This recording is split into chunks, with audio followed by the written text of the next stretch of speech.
সরকারের সেই সরকারের প্রধান নেতার নাম হলো জনাব অধ্যাপক মোহাম্মদ ইউনূস সাহেব, যাকে আমি বলতাম 10 জন প্রধানমন্ত্রীর চেয়ে উঁচু ব্যক্তি।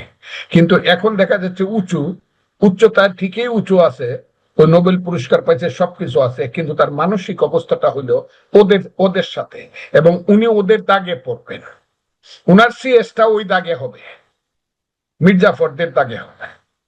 এখন পর্যন্ত আমি যেটা বুঝতে পারছি, কারণ তার বংশের কেউ মুক্তিযুদ্ধ করে নাই। তার বাবার নাম জানি আমি, তার দাদার নাম জানি, তার ভাইদের নাম জানি, তার ভাইয়ের ছেলেদের নাম জানি, তার মেয়েদের নাম জানি, সব জানি আমি। তার বাপ যে সৌদাগর এটা জানি।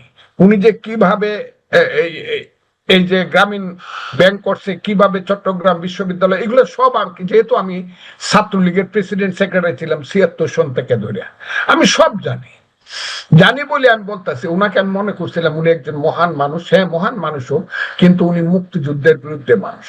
উনি জীবনে কোনোদিন এর আগে শহীদ মিনারে যায় নাই, জীবনে কোনোদিন উনি স্মৃতিসৌধে যায় নাই, জীবনে কোনোদিন উনি বাংলাদেশের মানুষের মুক্তি সংগ্রামের সাথে যুক্ত হয় নাই।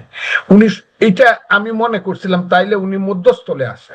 এখন দেখি না, উনি ইচ্ছাকৃত ভাবে যায় নাই, এবং বাঙালি এবং বাংলাদেশের মানুষের মুক্তি সংগ্রামে তার বিরোধিতা ছিল, মনে মনে অবদান তো ছিলই না। এখন যখন সুযোগ পাইছে, তখন উনি নিজে কিছু করেন আর অন্যদেরকে দিয়া কিছু করান, এবং জামাতের উপরে নির্ভর করে উনি করেন। কাজে আমি ওনাকে বলবো, তারা আর ওই যে আপনি বলবেন ওই যে ছেলেপেলেরা, এই ছেলেপেলেরাও জামাতেরই মুখপাত্র, এবং তাদেরকে জামাত ট্রেনিং দিছে বিভিন্ন ভাবে।